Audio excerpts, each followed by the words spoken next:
How's it going, guys? So in this week's season episode of the My Collection series, a series for the collector by an enthusiast, we're going to be talking about the Mask of Death. We're going to be talking about the Mask of Death, the Prisoner Who Didn't Exist, the Lady Killer, which is a graphic story, and it just has a very dire ending. And we're also going to be talking about the Femme Fatales edition, which is the Supernova edition, and let's get into it. The first story we're going to be talking about, however, is the Mask of Death. Now, the issue number for this week's comic is 1809, and the cover artist is Antonio Lemos.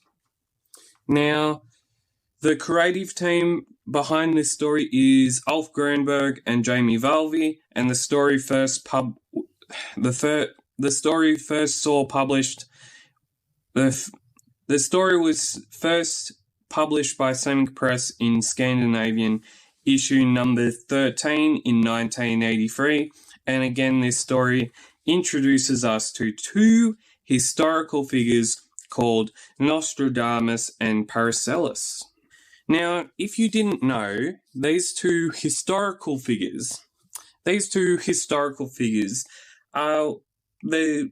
these Nostradamus. The common usage of this name is referred to the Latin spelling, and the original spelling is Notre Dame.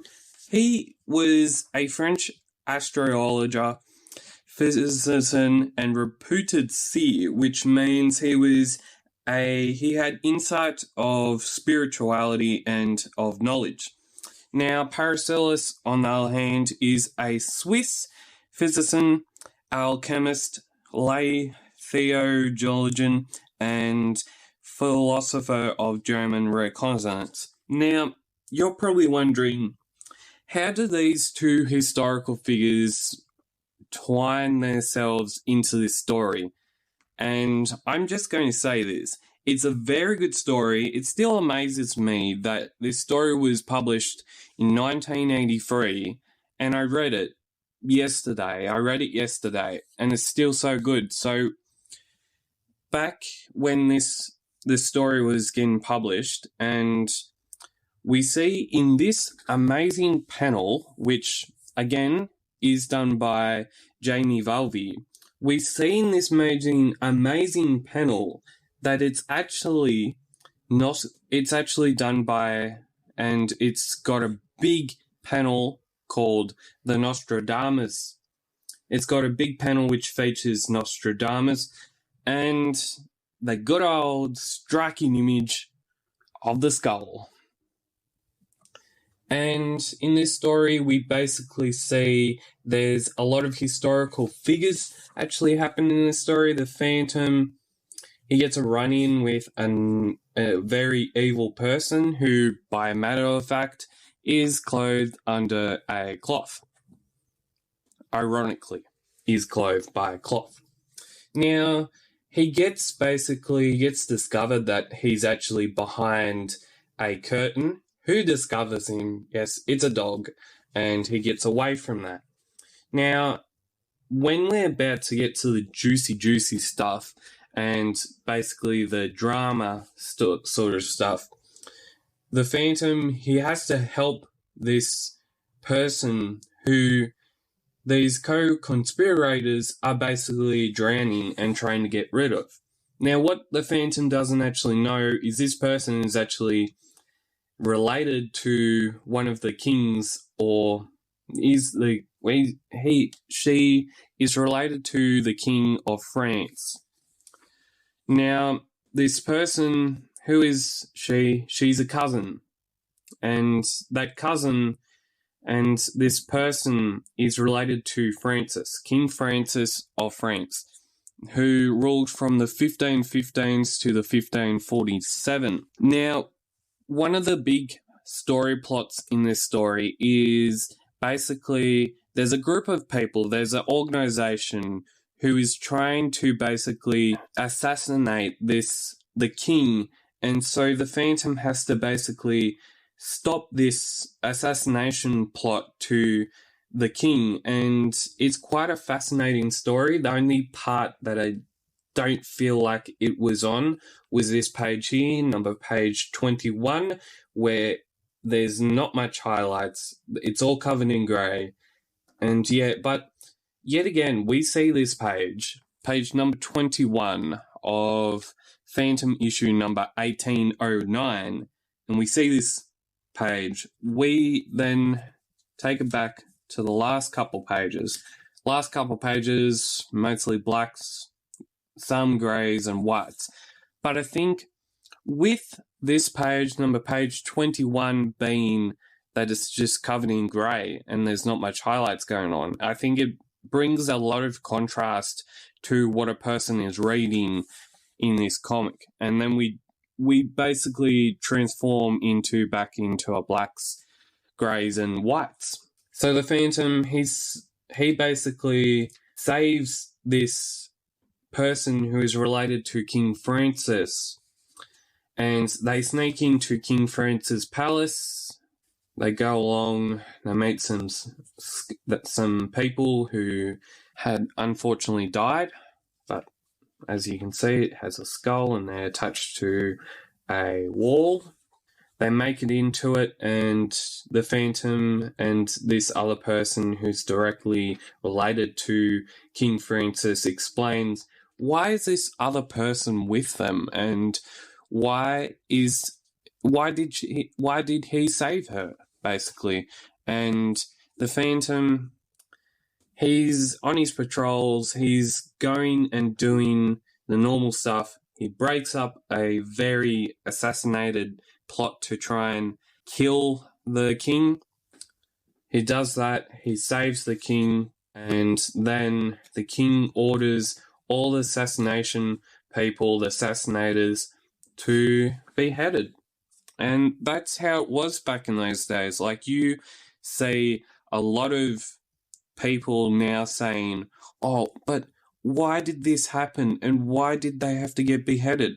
Because the main part why they had to get beheaded is because they've probably done something wrong, or their theories or thinkings don't line up with the person that's in power. And this story is another one of those stories where it really gets at the historical linkings of it. Like, I've heard Dudley talk about this story, and he actually does talk about this story in the publisher notes, but other stories that Dudley has talked about in his publisher notes include issue number 1810, which is the next issue. It's called Prisoner Who Didn't Exist, and issue number 1733, which is Blood Night.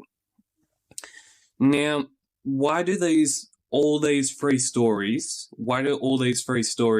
seem to add up?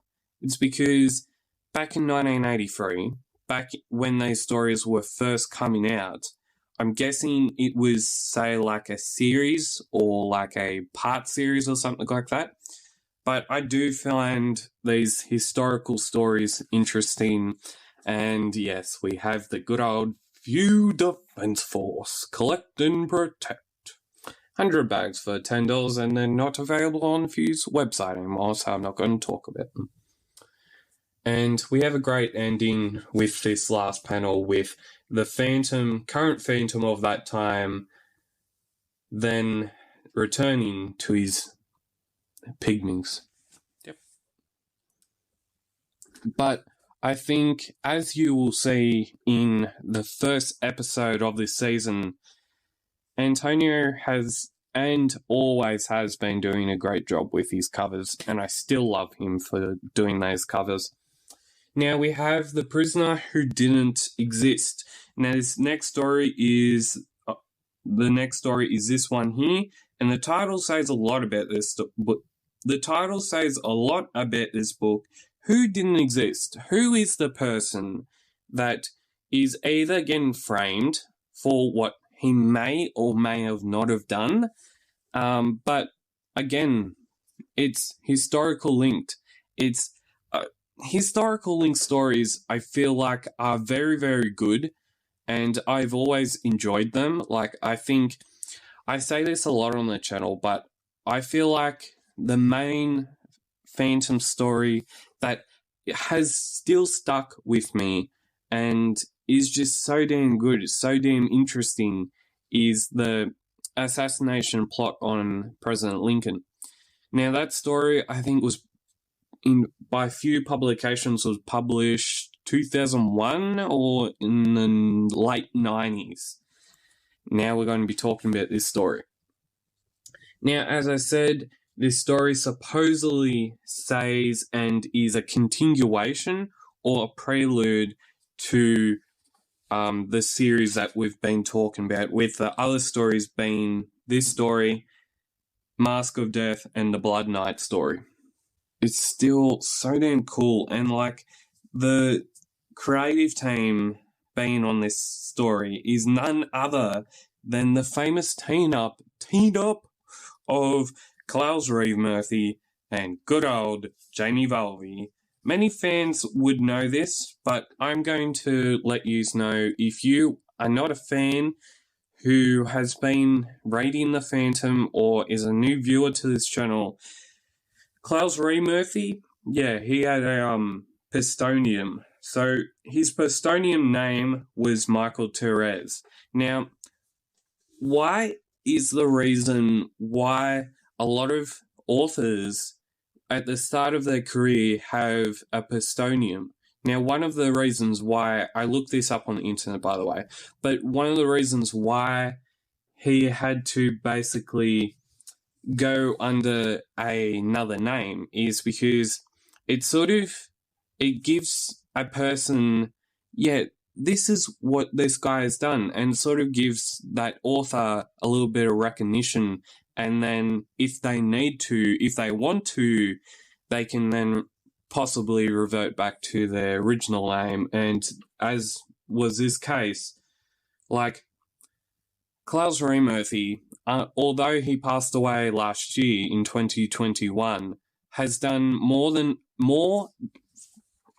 300 stories of the Phantom, and quite frankly, most of them, I think, being historical linked stories. And a lot of them are really, really damn good. Like, he's one of my all-time favorites of story writers. He's one of my all-time favorites. And another all-time favorite is good old Jamie Valvey. If it's not that, it's George Best. Basically, George's Best. He was amazing back in the 70s, 80s, and I think 90s or something. But yeah, this story is so damn good. And a lot of these stories that I do talk about in this series are all very good. Like, I've been reading The Phantom for 6 years, and I still find enjoyment in it. And by the way, this cover was done by Shane Foley, and his cover colorist Sarge. Now, the next story is The Lady Killer, and there is no doubt then this story. The story has been written by I.D. Corelli, and the art being by Knut Westard. Now, the story features a very bad human being, a very bad historical character. This historical character goes by none other name than good old Jack Ripper. Yes, Jack Ripper is in the story. He makes his appearance. I'm quite sure with this story, if you have not read this story and still haven't read this story and don't have the comic to read the story, then you've got to read this, because I'm not going to spoil it. I'm not going to even talk about this story, because the last part of the story, it's so dramatic, and it's just so in there that you just think, why has this person done all these atrocities? Why has this person done all these things that his brain is supposed to do? And it brings, I reckon, when people do these types of things, it just brings down a lot of people, and you feel like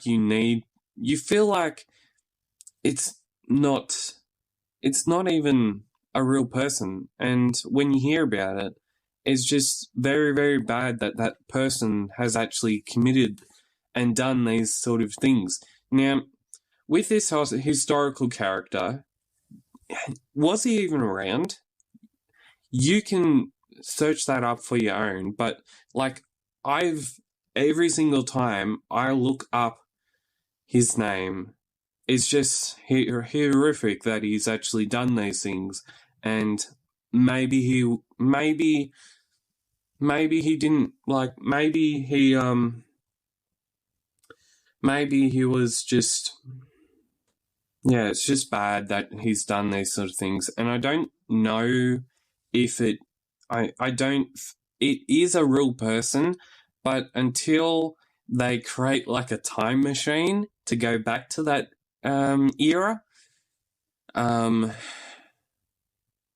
people can just like write stuff about him. But I'm not saying that he's not I'm not saying that he's a real person. I'm not saying that he's not a real person. He's just a bad individual who eventually in that story got what he deserved. I truly believe that he got what he deserved because he was a bad person. He did bad intentions and had bad intentions to do those intentions. And now we're just going to move on to the next story. That wasn't controversial at all. Femme Fatales edition. So this issue, back in 2018 these comics came out. It had 4 stories, including the new Princess Sin and Red Dragon prequel. Now we have The Lost at Sea Part 1, a beautiful, beautiful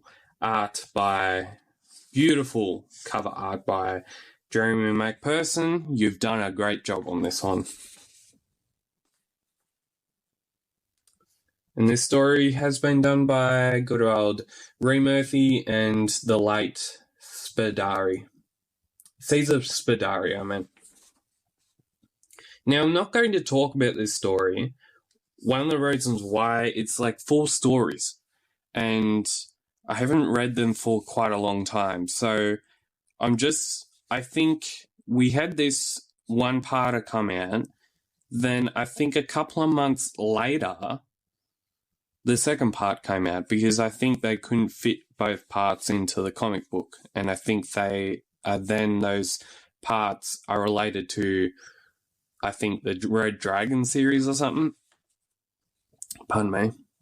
So we have a Operation Hades, first published by Egmont in 1996, last published by Few in issue number 1151, and that was published in 1996. Now, the good old cover has been included, and that's been done by Antonio, who I actually have this cover, I'm pretty sure, or it was something else. I'm not too sure. I think I do. Operation Hades. I'm just admiring the artwork that has gone into these stories. It's just so damn cool how these artists are being able to convey all these different poses and all that sort of stuff.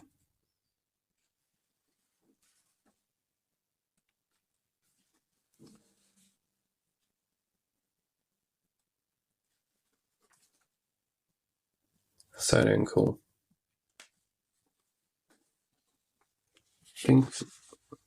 So then we have The Return of the Singh Brotherhood. It's a story written by the famous good old Jim Shepard, and the art is illustrated by none other than Keith Cato.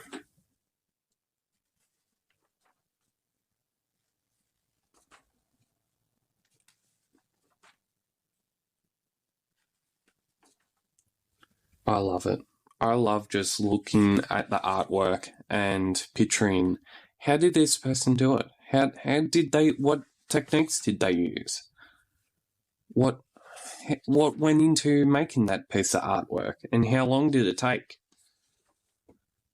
If I'm going to pose this question, if you know, or if you knew Keith Cato, or if you knew Jim Shepard, who is the writer for this story, and if you know any of these people that are in these books that have been doing the artwork for Phantom Comics for a long, long time, and you have a story to say, or you have something to say about these stories, whether you're not the creator, or whether you're just a fan and you have a story that you want to tell, then you can comment down below.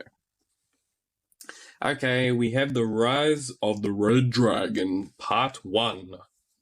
Now we have a great cover by Jason Paulos. So good. I think, yeah, this is Jason Paulos. He's another great artist, but like sometimes he can, with his covers especially, sometimes he can go a tiny bit far, and sometimes they're just a happy medium. Like I think one of the happy mediums is this story, this cover, where he just shows the killer right on cue on the cover. It's so damn cool.